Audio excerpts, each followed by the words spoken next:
The following is a very true experience. I've never actually wrote this down before, and I don't know if anyone has experienced this too. This happened between 1989 and 1990. I was about the age of 4 years old.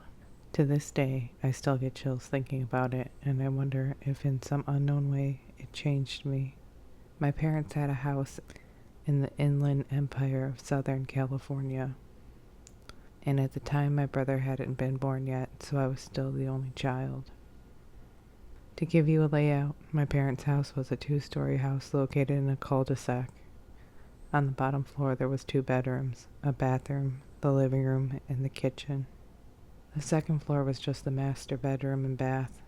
All you could see from the street was the garage and one of the bedroom windows on the bottom floor, and the window of my mom's bathroom on the second floor. To get to the front door, you had to walk along the cement pathway that ran along the side of the house. You had to pass the first bedroom that you can see from the street. Then you'd pass the bathroom window, and then another bedroom window, and then you would be at the front door. The backyard was beyond that point. My bedroom at the time was the bedroom next to the front door. Now, for some reason, my blinds weren't completely down to the bottom of the window. There was about a 6-inch gap with nothing covering it. I was pretty young, so I didn't really care much about it then.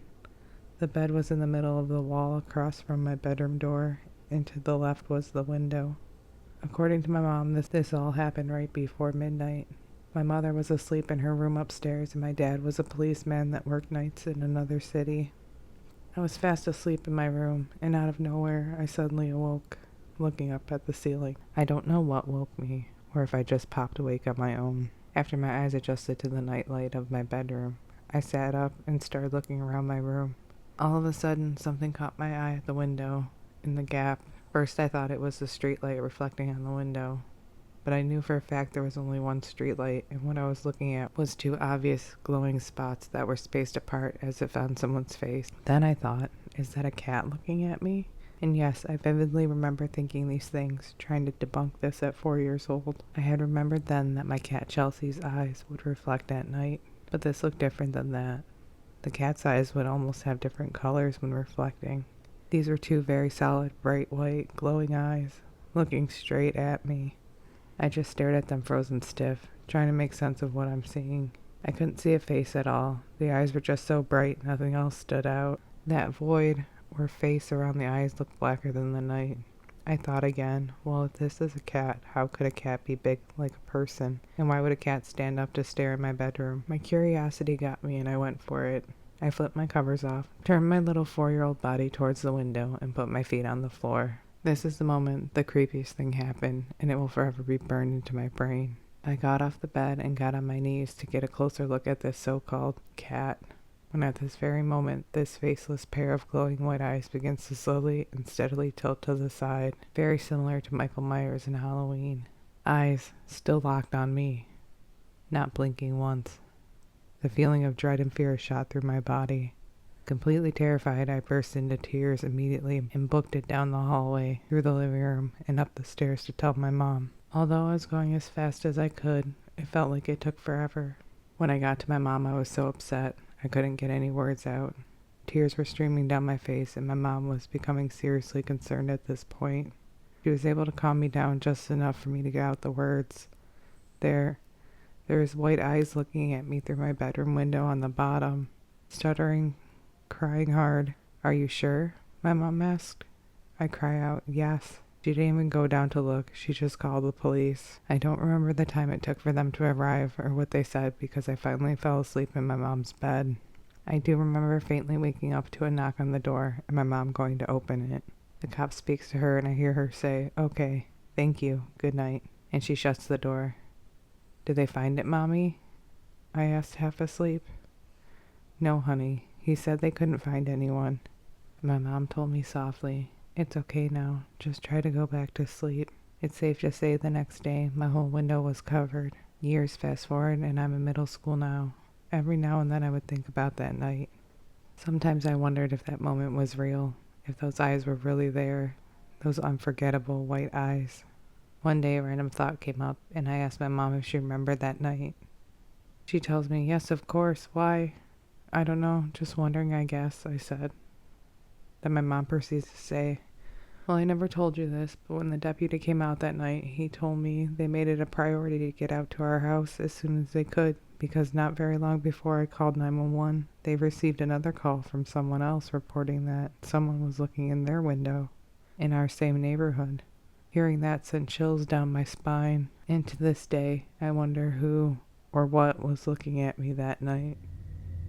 Before I begin, I want to put down some basic facts about my story. I was 13 at the time of this occurrence and had been reading creepypastas and true stories since I was 11. I live in Carroll Island, a place where you can find a good amount of forestry everywhere. This was located in Baltimore County, and I loved hearing Goatman stories about this place. I believe there is one in Carroll Island, but that's not the point. I love this bit of forestry and had always when I was a child. I had lived in this house, still am, since I was 7 or 8. These forests, like any other town, always had some urban legend behind them. Some of these were mostly told by older kids who were just trying to scare the kids who would wander about the streets. The teens would always go into the woods to smoke pot, alcohol. I hated that, but it's how they got their kicks. I was outside of my house sometime near January on a full moon. Can't recall which month perfectly. I just know it was a full moon. This was when some of the clown things were starting to die off and come back in April 2017. I never believed in them, and still don't, but that night I think I did. I walked inside my house with me, my brother, and my friend who we'll call Kyle. Kyle was from Dominican Republic and had always believed in the paranormal, so we had a good bit in common. We walked into my brother's room, since it was the largest, and were watching Logan Paul's controversial Suicide Forest video. Once it was done, Kyle remembered it was a full moon and that the clowns were out tonight. I called bullshit and told him it was all hoaxes and insane people on highways. He doubled me by saying that if I didn't believe, they'd get me. I laughed at his remark to that and told him to stop believing all that stuff. That's when my brother, who I'll call Josh, sat up and said I was just a pussy. I told him he was a jerk and that it wasn't funny. We got into a conversation for a good 10 minutes when Kyle finally says, "Then why don't you go prove it?" I said okay and told him I would be back. I know just the place to prove it. There was a little place down the road that was put there for a park essentially. It wasn't funded. The only thing it had was a small walk bridge that was pretty nice. We called it the Duck Pond, but it actually was Seneca Creek. I'm giving all the location details to give you a better understanding of how scary this place would have been at night. I left the house, got on my bike, and rode off 2 blocks away. At the entrance of the park is another set of woods that is private property for houses on the water and some abandoned houses inside. The entrance is easy to see, can't miss it, and personally, it looks pretty. As I was walking up to the entrance, I had noticed a foul odor. Keep in mind that this is wildlife, where things die and decompose right there. It wasn't helped with the stench of trash reeking from the trash island. I was about to walk into the park when I shit you not, something had spoken in a low, somewhat luring voice. "Hey there, kiddo. Why don't you come over here?" This is when I went into fucking panic mode. I am someone who isn't scared off so easily, but it was the thought that it could be someone out there, the unknown, which scared me. I turn towards a small patch of bushes near the entrance, and I see something crouched over, deep in the bushes, facing me. I couldn't tell if it was a clown or demon. I didn't fucking care at this point. Even thinking about it is making me paranoid. As I was gonna man up and go see what it was, it speaks again. That's right, come over here. And I hear a sheathing of a blade. That's when I knew it was time to book it. I instantly wheeled out in fright, almost pissing myself and crashing into that bike. I say, if I hadn't been riding for many years and built up muscle to power out of there, I would have been done. I floor it back to my house. At this point, my body is in complete hysteria, and Kyle said that once I opened the door, I was not comprehensible. It took me a minute to calm down and realize I shouldn't be so scared. I explained to Kyle and Josh what had just happened, and we agreed to go back tomorrow and fuck up whoever was there. We never did, and I never go there at night. Creepy man in the fucking bushes, whoever you are, if you're still out there, let's not meet again. I was about the age of 13 when this story took place. I lived in an old house just on the outside of a large city and was surrounded by cornfields and forests. I had lived there all of my life before this happened. It was a dreary summer night, which is mostly normal for the place I live, but on this particular night, something just felt off. I had come home from soccer practice around 6 p.m., and my parents always had me in bed by 8. The night went on as usual. I ate dinner, played with my little sister, and did some weightlifting before bed. I got into bed around 7:45. This story will make better sense if I tell you some of the things about me. I'm a restless sleeper. I toss and turn and get up periodically through the night, and I've always had a fascination with the afterlife. Okay, back to the story. I'm not sure exactly what time I fell asleep, but I didn't really have my usual episodes through the night. This was the first night I slept peacefully in years. I was suddenly awoken by a strange noise coming from the bathroom in my bedroom. Since I had to use the bathroom anyways, I decided to go check it out. I thought it might be a mouse or a bat since we live in the country, and the house is old and has holes in the older walls. I went in the bathroom. I didn't see anything, so I proceeded on my way to pee. After peeing, I washed my hands and face, and when I was washing my face, I looked up at the large mirror that overhangs my sink. Since there was still water in my eyes, my vision is blurry and I couldn't really see much. But I thought I saw something behind me, but I thought it was just my mind playing tricks on me. I dried my face off and looked up at the mirror again. Right behind me, there was a little girl, clutching my body, almost as if she was hiding from something. Her ghostly outline scared me at first. As I kept looking, I could tell whatever was scaring her was coming from the basement. So I walked to my basement door and I opened it slightly at first, because I was very scared of what might be behind it. This being said, I've lived in this house my entire life and have never been in the basement. My dad mentioned to me that it had 3 separate parts, all separated by small windows that you could barely fit through. So I walked down the basement steps and got down to the bottom where the light switch was. I turned it on, and all seemed like it was okay. That's until I heard what sounded like crying from one of the other parts of the basement. In my mind, I was thinking, fuck this shit. But in my heart, I knew I had to see what it was. So I ventured through the part of the basement where the light couldn't reach the other side, where the other room was. It was pitch black. I still heard the crying, but since it was so dark, I couldn't see anything. Something gave me the urge to go to the far corner of the room, because the way the moonlight reflected off the floor, you could kind of see with the little light you had. I walked over to the corner and stared directly in the middle of the room. There in the middle of the room was a chair. It had shackles for feet and what looked to be some type of restraint for arms or something like that. That's when I noticed there was someone sitting in that chair. I walked closer, only to reveal that it was the same little girl ghost that had been crying previously in the bathroom. She was also crying there, and had needles stuck in her arms, draining some type of fluid into her. All was quiet till she started screaming. It was so high-pitched I thought it sounded like a siren, or something of that nature. She was saying words, but I couldn't make out anything she was saying, until she spoke 5 menacing words that made my heart sink. She said, "Get out, Daddy is coming." Not even thinking twice, I sprinted up the basement stairs, tripping over my own feet, and fell flat on my face once I reached the top. I got back up and ran to my parents' room. I told them what happened. They went down there and checked everything out. I told them about the chair and the little girl that was screaming. They told me that there was no chair in the basement, and that there had never been 3 parts of the basement. Me not believing them, I walked back down there, and the room that I saw the chair in was not there. There had only ever been 2 parts to the basement, my dad said. I told him what I saw, and how I knew there had been some mistake, but I never did see that part of the basement again. I'm 18 now, and I decided to do some research on the house to see if there's any history that could have caused that. I came across an article of a man who had been arrested in 1968 for doing lab experiments on all of his children.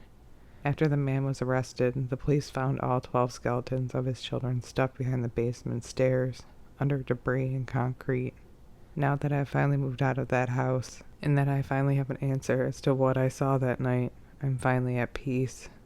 But those 5 words still hang over me to this day. Get out, Daddy is coming. To understand the magnitude of my story, you must know who I am. So here's a little backstory. I was born in 1954, so my formidable years were spent growing up under the influence of the 60s and early 70s in a very small town in upstate Ohio. When I say small, I mean one light at Broadway in Maine. There were about 40 businesses in the center of town. The drugstore soda shop was right on one of those corners.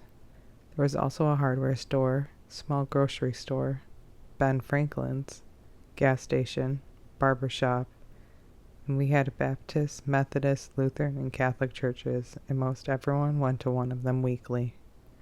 You get the picture. It was Mayberry. We also had a library, a post office, and the jail. The jail was set up so you could easily sneak right past the cop desk 9 times out of 10 to go see if anyone was in jail. If there was, we would run errands for them, go get cigarettes, whatever. We never bothered to ask, "What are you in for?" Kids. I was a curious, free-spirited, and completely wild and innocent child. A little bit later came the assassination of JFK, the civil rights movement, the Vietnam protests, and the hippie revolution, which I joined in becoming one of the earliest hippies. So maybe you can now guess where this story is leading. Hitchhiking was commonplace in those years, so I did it a lot. For a little over 3 years, I made many trips all over the US and Canada, much to the dismay of my mother. Sometimes I took friends, sometimes I went alone, always with no money, no clothes, and no worries. So many people tried to warn me of the dangers, but being very young and naive, and feeling quite invincible, I ignored all of their well-meaning advice. This wasn't my first trip, nor was it the last, but it's most memorable, and you'll now understand the gravity of the very close call that it was. June 1969. I was 14. I was spending the night with my friend Dina, who lived in a neighboring mirrored town. I talked her into coming with me to San Francisco. She just happened to have a brother living out there that she had not seen in a while, so we headed out across the cow pasture to the highway and stuck out our thumbs. It never took long to get a ride, as you can probably imagine. We've received many rides. A band tour bus picked us up on their way to a gig in Chicago, but we didn't want to make that big of a detour, so we passed. I can't remember who the band was. I remember another ride when we got into a convertible Cadillac with 4 black men and went to a party in Blacktown, Columbus, Ohio. We were the only white people at this party, and let me tell you, we had a blast. I never felt unwanted or in danger. In fact, the nice lady that lived in the apartment gave me a shirt, which I thought was so kind. Now as an adult, I realized she was trying to cover me up. God bless her. The next ride was pretty cool until he picked up another hitchhiker, a lone guy who kept nagging him about how much trouble he was going to be in if he got caught taking these 2 underage girls across state lines. I became very agitated and told him to shut up. We should have gotten out right then and there, but we stayed. He wasn't dangerous, just annoying. Well, the driver stopped for gas in Iowa, and Dina and I went to the restroom to freshen up. When we came out, the cops were waiting for us, and we ended up in the Iowa City jail. I'm sure our parents were contacted immediately, although I do not recall this.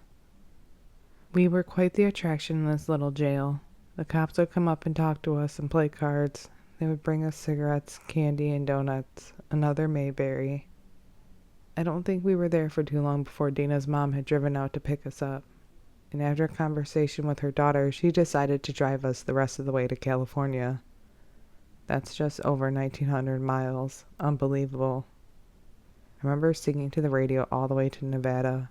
I especially remember the mamas and the papas, "Are you going to San Francisco?" Later we booked into a hotel in Reno. Boring. This is not what I signed up for. I tried to talk Dina into just taking off. I realize now as an adult what a terrible selfish act that would have been, and how devastating that would have been to her mom.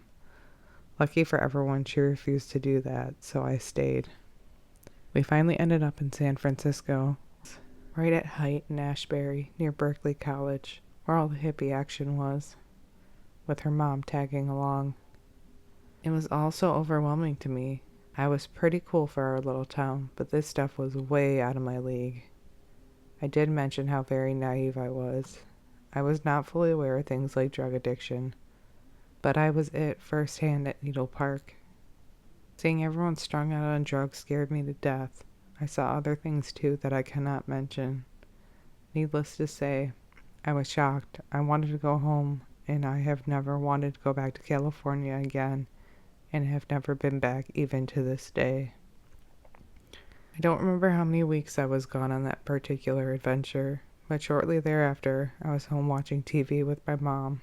It was July, and it was all over the news about the Manson family and the infamous murders.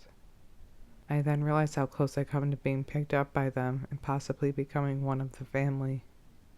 What if I would have taken off on my own, looking for adventure, and had not stayed with Dina and her mom that night, hitchhiking alone through the desert, 9 hours away from Spawn Ranch? What if that guy had not turned us into the cops in Iowa, and we would have been out there, the two of us? Most assuredly, I or both of us would have gotten picked up by one of them. Later, I found out that the family were recruiting people from Height, Ashbury, and also how irked I was because we couldn't lose her mom. Every day I'm thankful that I did not get caught up in that.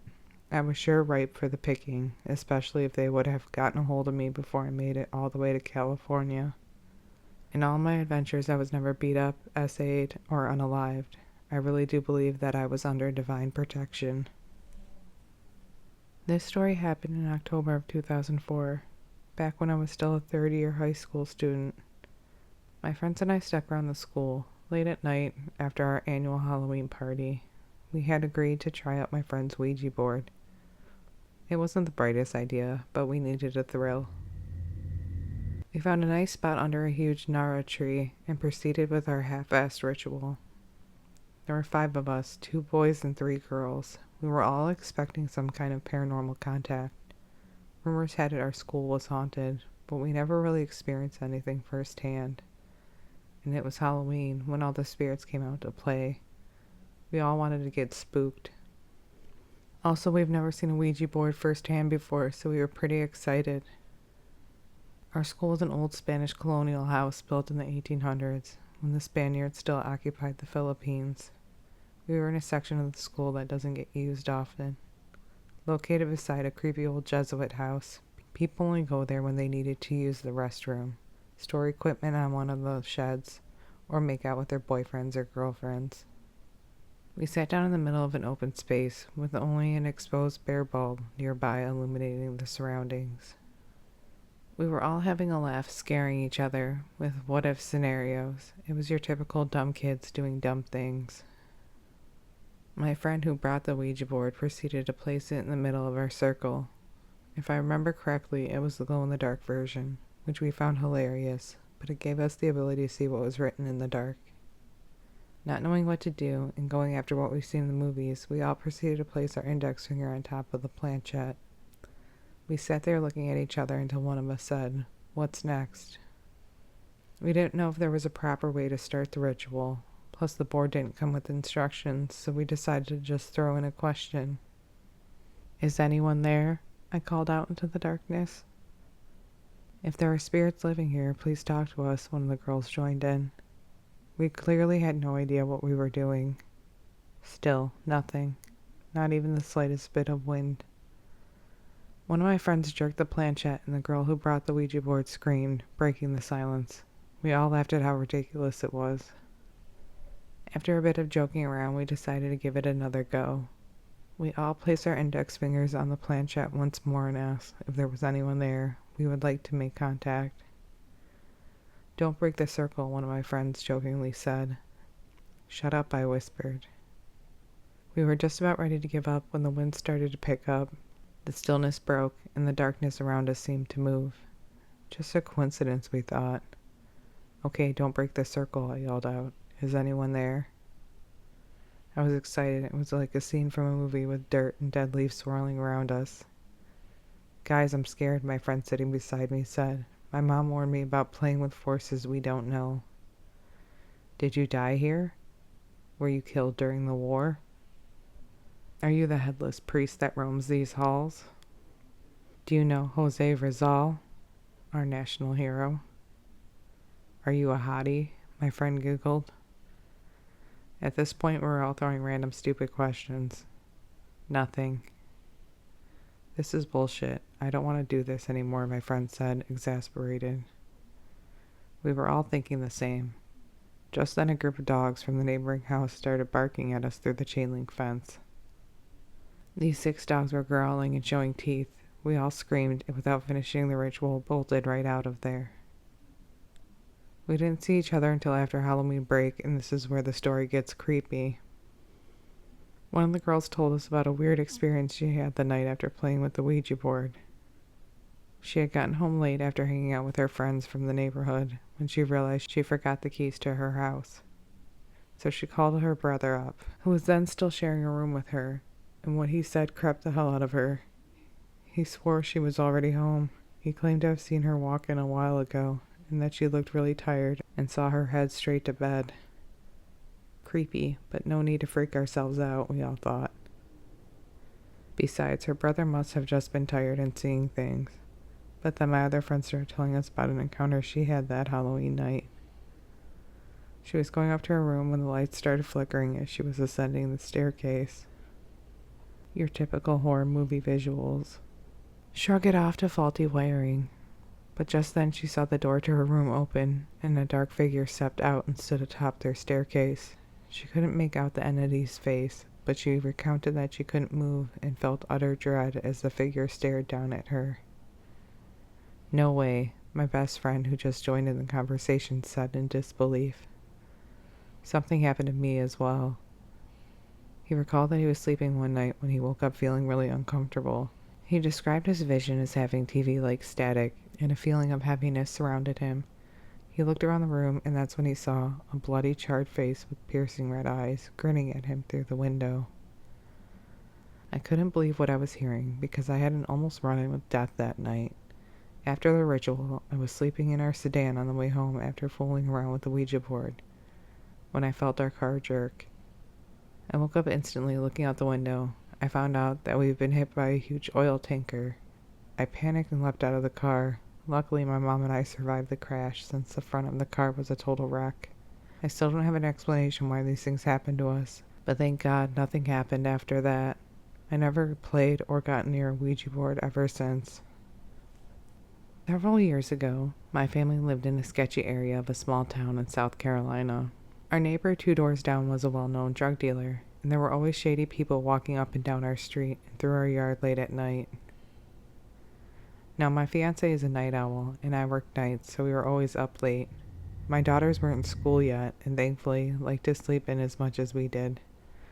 So it wasn't uncommon for he and I to be up at 2 or 3 in the morning. Watching TV and playing internet poker. We didn't have curtains or blinds on most of the windows, so it was obvious that we were awake and in the brightly lit living room late at night. Everyone in the neighborhood was also familiar with our 2 oversized Czech German Shepherd dogs. Our female was around 160 pounds and our male was around 120 pounds. They could also be seen through the window at night by anyone looking in. So for a few weeks, we've been having issues with hearing sounds outside at night, but when we went to check, typically the person would be gone, and we find nothing but a pry bar near the window where they've been trying to get in. By the time we moved to that neighborhood, we had a collection of them that we found around the outside of our house. What couldn't be seen through the windows was that my fiancé had drilled holes through both wooden frames of each window, and then had them held in place with 3-inch nails, so they couldn't be opened without taking the nails out of the holes. One night we were sitting in the living room at around 3 in the morning, and we heard a sound hit the window directly between our 2 computers. The dogs are sitting in the front window just growling and staring out, and when we looked outside, we could see a guy trying to pry the window open. We both stood in the front window staring at him. The dogs were barking, but he was so drugged up apparently he didn't notice any of us there until my fiancé knocked on the window. He ran off and my fiancé headed out to collect his pry bar. We figured that would be the end of it, but the next night the same guy was at it again, at a different window in the living room. The process repeated with my fiancé knocking on the window and scaring him off, and then collecting the bar. When he showed up on the 3rd night, we decided we had enough. This time, instead of knocking on the window, my fiancé went outside without alerting him. So this is what the guy trying to break into our house saw. First, my fiancé steps out on the porch. He's 6'5" but skinny, and uses a cane a large portion of the time. So despite his height, he appears pretty non-threatening. When the guy noticed him there, he didn't try to run this time, apparently thinking he could take him. They stared each other down for a few minutes, and when the guy raised the pry bar like he was going to move towards my fiancé, all hell broke loose. My fiancé, despite using a cane, is fast when he needs to be. In an instant, he'd popped open the front door, releasing both of the dogs, and at the same time pulled a machete out of the back of his pants and took off after the guy.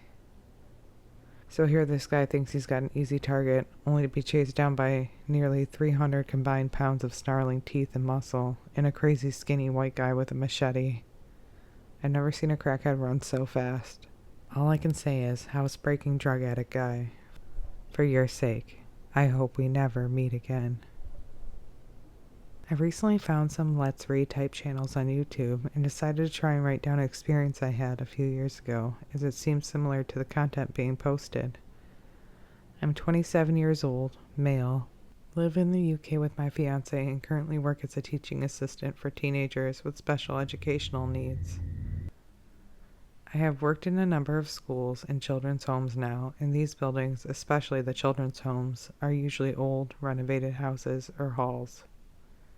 This particular story happened in 2013, when I had just started working as a support worker at a care home for teenagers and young adults, 18 to 30 years old, with autism, brain damage, and challenging behavior. The house that I worked in was pretty big. There were 2 living rooms, a large kitchen, a games room, a study, and 5 bedrooms. There was also a huge garden, with a summer house activity room that led onto acres of fields and woodland. I had been working there for about 3 weeks and primarily worked the waking night shift. This shift ran from 10 p.m. until 8 a.m., and it was my duty to make sure all of the residents were settled for the night and to get the cleaning done before the day staff came in to take over. I would usually get all my jobs done around 1 a.m. and spend the rest of the night listening out for anyone that woke up. I would watch TV, read my university course books, or sometimes just play games on my phone once I was finished. The residents usually slept all night. On one particular night, a young man named James, not the actual name for legal reasons, was particularly restless. He was not very big, but he had a lot of strength behind him when he got into one of his bad moods, and the slightest thing could set him off. He once threw a member of staff through a patio door because she had forgotten to put cold water in his tea before he drank it. He could not form full sentences and would communicate with fairly simple words put together in a way that he understood. For example, he would say something like, "James, make breakfast," when he was ready to make breakfast, or "James, go outside," if he wanted to go outside and play. He was generally well behaved and could be quite funny when he wanted to be, but was well known for his temper. At around 11 p.m., James got up and came downstairs to make a drink. I stood in the doorway and watched to make sure he didn't break anything or hurt himself, and he went back upstairs without any real bother. At around 11 p.m., James got up and came downstairs to make a drink.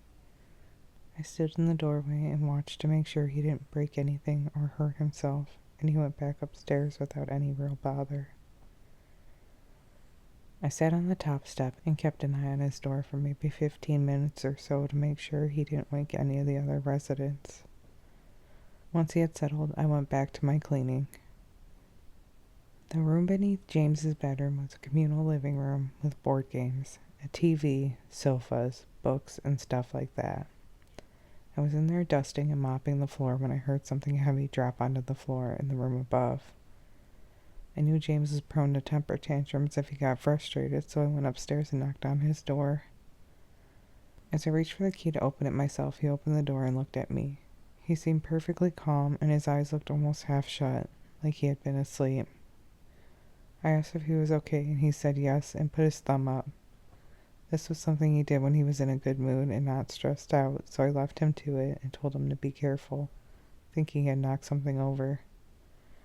An hour or so passed, and by now I was in the kitchen cleaning the sink. I heard another bang above me, again like something had been dropped. This time I realized the room above the kitchen was currently empty. The house was set up to house 5 residents, but there were only currently 4, and the room above me was the spare, empty room. I immediately went to check it out, but the room was empty. I stood there for a while, and as far as I could tell, everyone was asleep. Due to the nature of their conditions, behaviors, each resident had an alarm fitted to their door that is activated at night, so if anyone leaves their room, a small receiver box that the night staff carry around makes a noise and a light blinks for a few seconds to indicate which door had been opened, numbered 1 through 5. The alarm had not gone off, so I knew that the noise was not from any of the residents. I got back to cleaning and didn't hear anything else for the rest of the night. The following night, I got to work just before 10. As I entered the hallway, I could tell something was wrong. James was at the bottom of the stairs covering his ears and humming loudly, and 3 members of the staff were with him. After a few minutes, he was escorted to the sitting room, and the house manager gave me a rundown of what had been going on. For the last 4 hours, James had been quite agitated and kept repeating the phrase, "Sarah, little girl," when asked what was wrong. This was something we had never experienced with him before, and the general conclusion was that he'd seen something on TV or in a movie that stuck in his head and made him repeat this phrase. Once James had settled in bed, the night staff left, and the other member of staff that was sleeping in went up to the staff bedroom. I got on with my tasks and as usual finished around 1 a.m. Soon after this, I went upstairs to do a quick check on all the residents, but as I got to the first floor landing, I noticed the light had been turned off. There were 2 small corridors leading to the bedrooms on the left and right-hand sides of the staircase. James's room was on the left, and the light switch was just outside his room.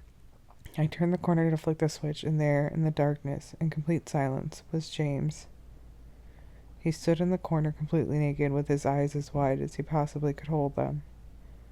I'm a big guy, 6'3", and weigh about 220 pounds, but at that moment I was really creeped out.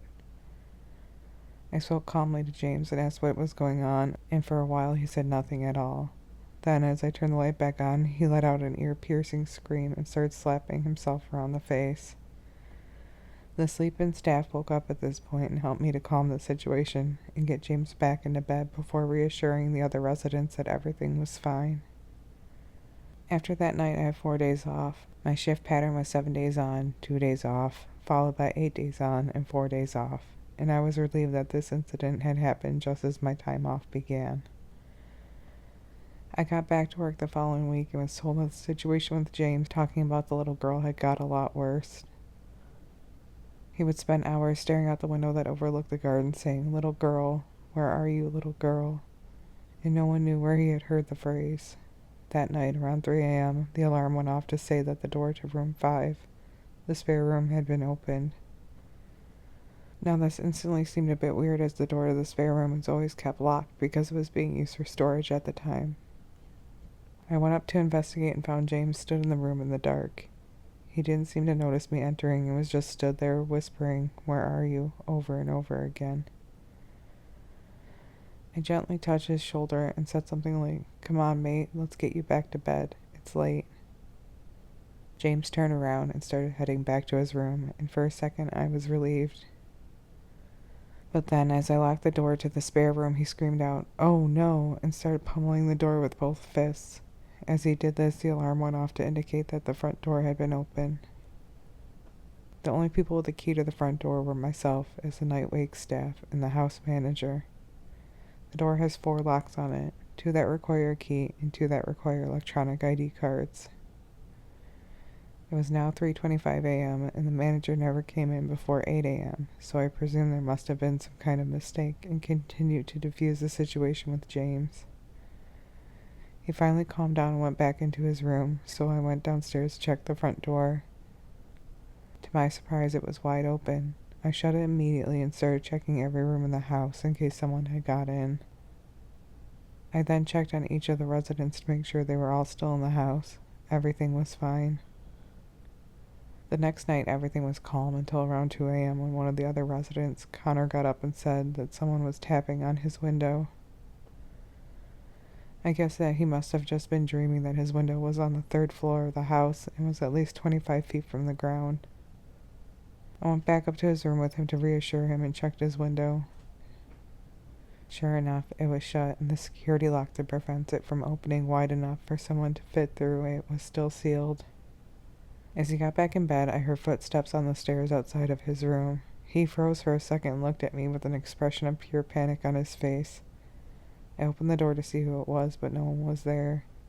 He was clearly scared by this and said, "Is he back?" My blood ran cold and I asked, "Is who back? What do you mean?" Connor looked over my shoulder and then sank down into his bed, pulling the duvet up to his mouth. I turned around to see what he was looking at, but there was still no one there. "Tell him to go away," Connor said in a hushed, scared voice. I tried to reassure him that there was no one there, and left his bedside lamp on before leaving the room. I went downstairs and sat outside on the patio with a cup of coffee. It was the middle of January and around -2 outside, but I felt like I had to get out of the house for a while.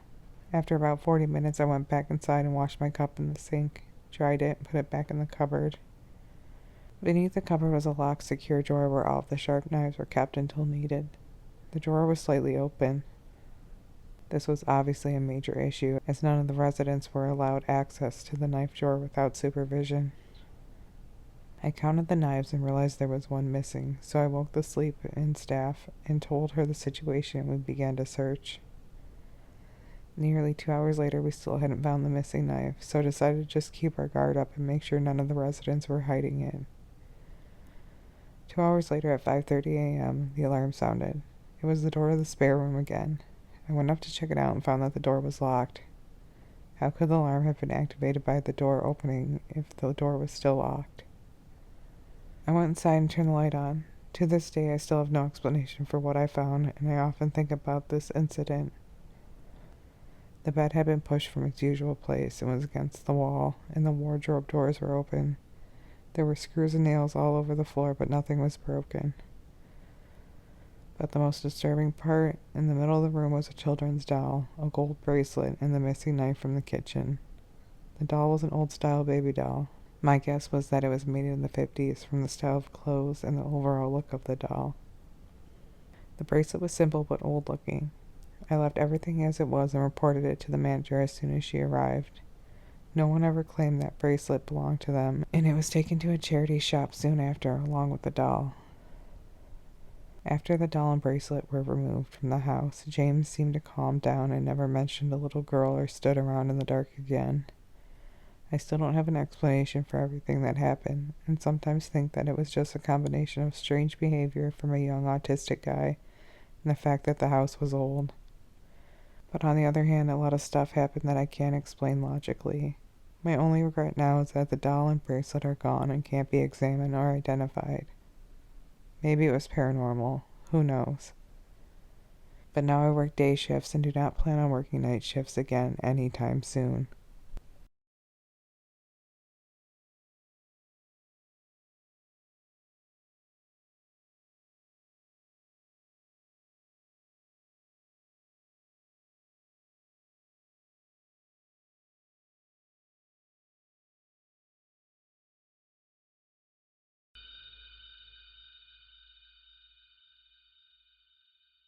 Thanks for wandering into the shadows with me. If you enjoyed the chills, don't forget to like, subscribe, and let the darkness know you're here. Until next time, sleep tight if you can.